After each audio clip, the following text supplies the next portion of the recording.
Assalamualaikum warahmatullahi wabarakatuh. Selamat malam semuanya.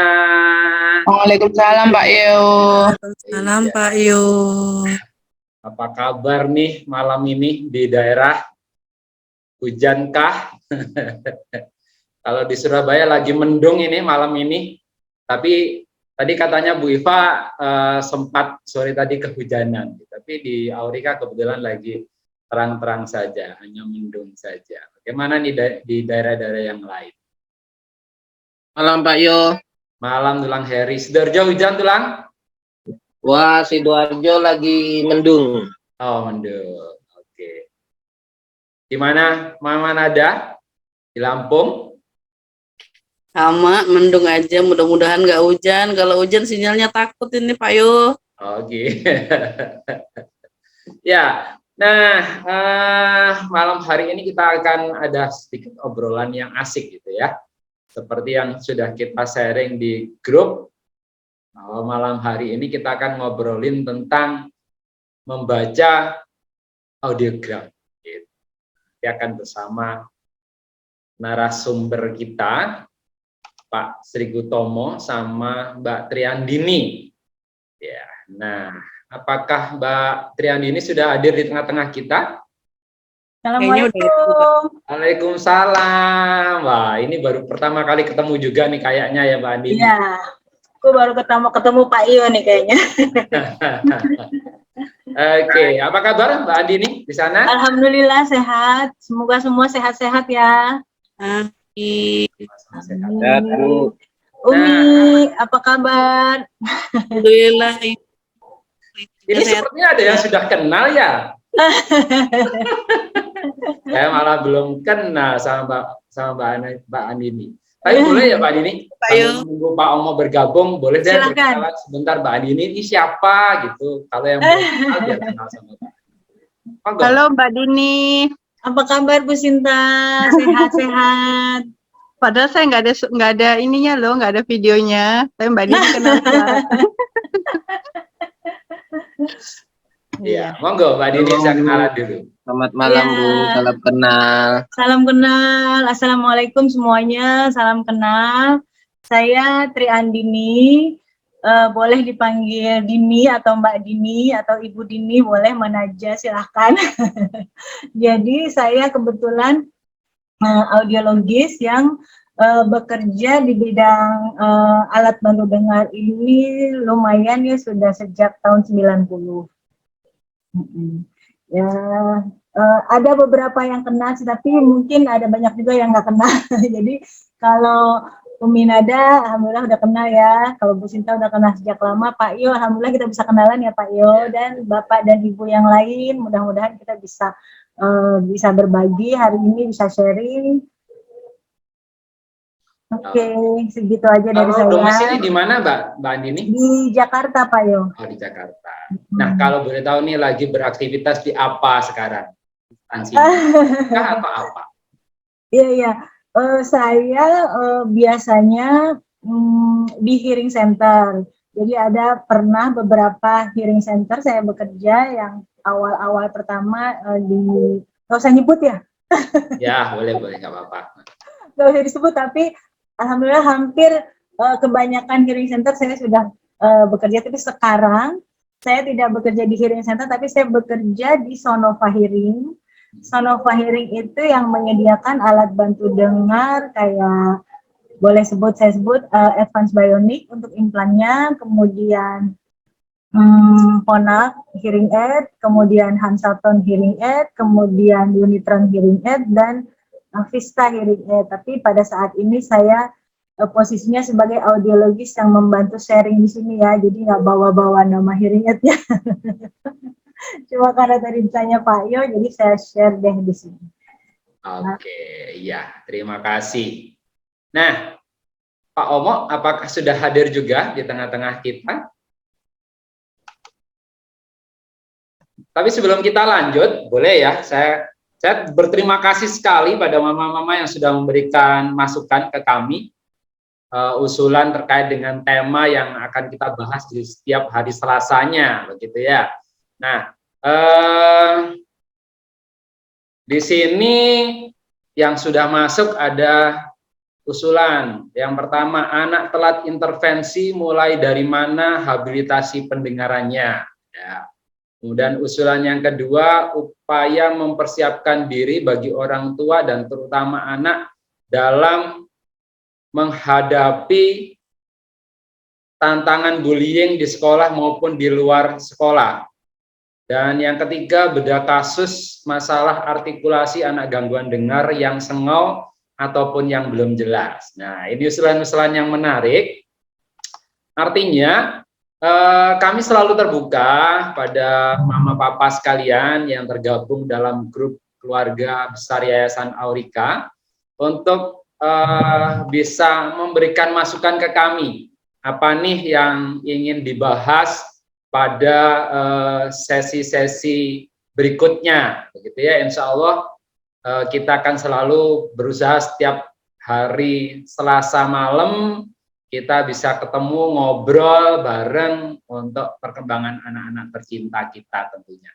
Jadi monggo dituliskan di grup, gitu ya, di grup besar kita, sehingga untuk bisa kita catat dan kita carikan kira-kira siapa nih yang bisa sharing-sharing membantu kita.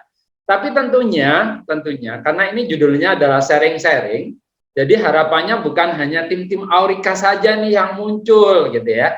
Bukan hanya Pak Gutomo, bukan hanya Bu Sinta, bukan hanya Bu Eli, Bu Iva, atau saya, atau mungkin nanti akan ada juga Kak Nela juga gitu ya. Tapi bukan hanya dari Aurika saja. Kita berharap bahwa orang tua ini juga akan ikut gabung nih untuk berbagi cerita, berbagi pengalaman gitu terkait dengan materi-materi yang akan kita bahas tentunya, gitu ya. Nah,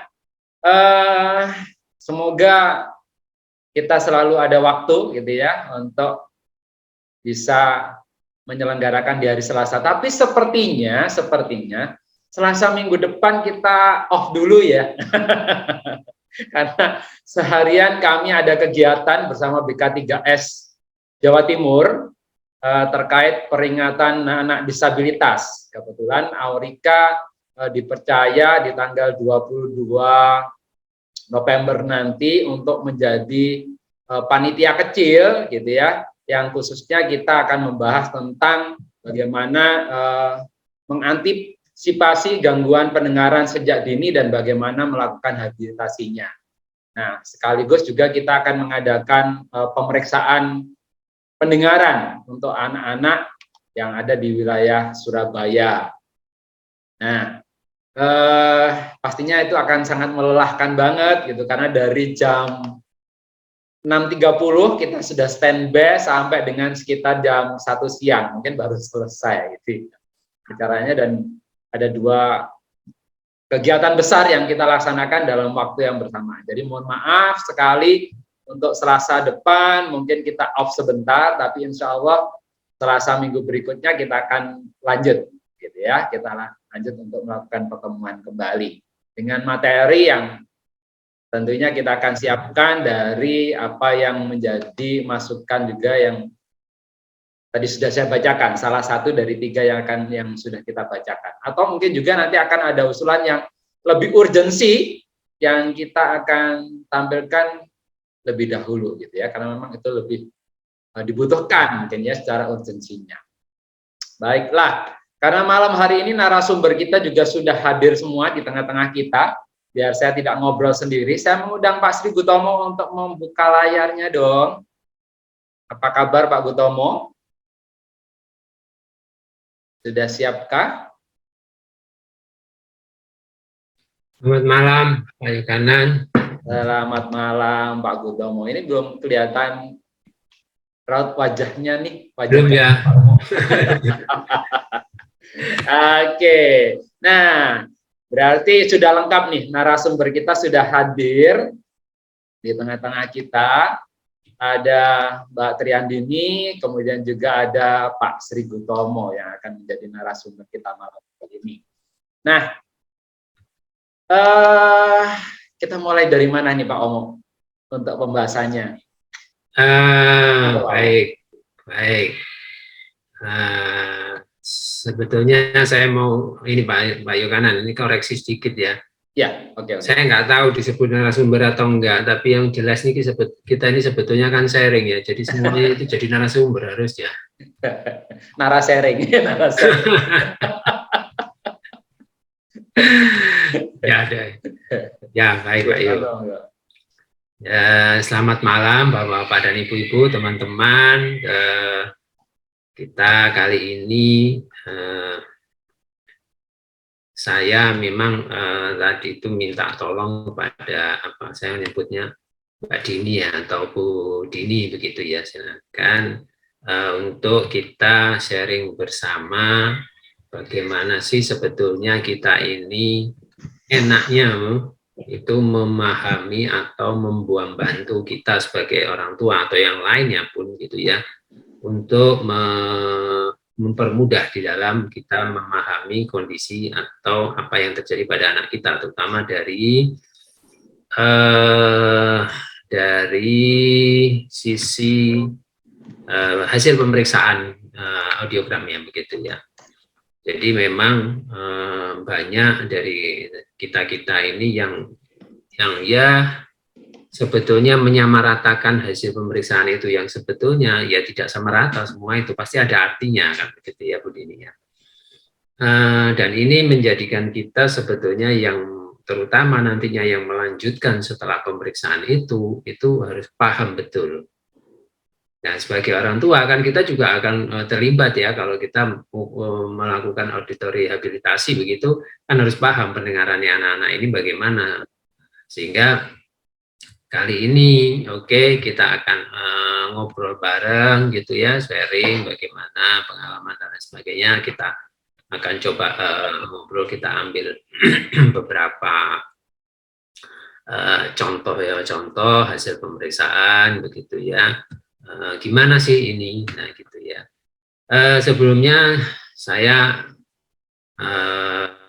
ini terlambat, tapi saya belum mengenalkan Bu Dini ya, gimana kita yang akan membantu kita gitu ya di dalam kegiatan ini, di dalam kesempatan ini gitu ya.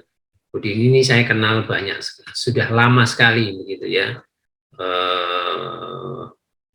Saya lupa ya Bu Dini tahun berapa itu ya, sudah lama sekali, dan dia berkecimpung banyak di bidang audiologi, sekolahnya juga ada di situ, pekerjaannya juga ada di situ, menangani banyak hal di situ. Jadi kalau mau ditanya pengalamannya, beliau banyak sekali, dan sekarang beliau bekerja di induk perusahaan teknologi pendengaran dunia, yaitu Sonova. Kalau nggak salah saya tolong dikoreksi ya Bu Dini ya. Itu perusahaan besar dunia memang di dalam bidang teknologi pendengaran. Kita bisa ngobrol-ngobrol, sharing di sini. Mungkin Bu Dini, silakan Bu Dini, paling nggak kita kenalan dulu teman-teman ini, mungkin kayaknya sudah banyak ini yang tahu dan kenal, cuman oke lah kita ada yang belum. Silakan Mbak Dini. Ya, Assalamualaikum, apa kabar Pak Gutomo? Assalamualaikum. Pak Omo. Ya, kebetulan tadi saya di awal udah sempat kenal ya Pak Yo ya, cuma ya kita ulang lagi ya. Nggak apa-apa, karena saya kan terlambat, jadi ya begitulah, begitu. Ya, jadi kebetulan saya biasa panggil Dini atau Mbak Dini atau Bu Dini, boleh mana aja tadi ya.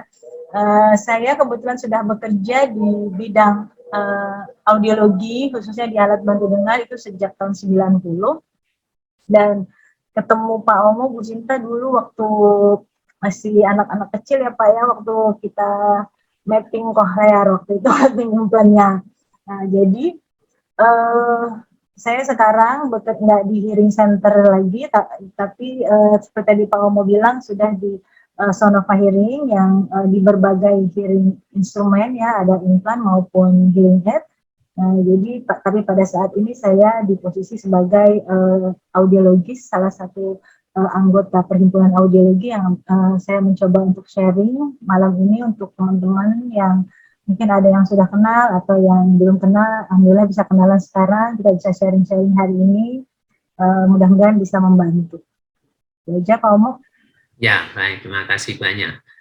Eh, Memang pemeriksaan audiometri ataupun sekarang kalau yang objektif itu yang menggunakan ASSR dan lain sebagainya cukup membantu ya Mbak Dini ya. Betul. Memang kita memerlukan data-data itu untuk baik untuk penanganannya ya selanjutnya begitu ya.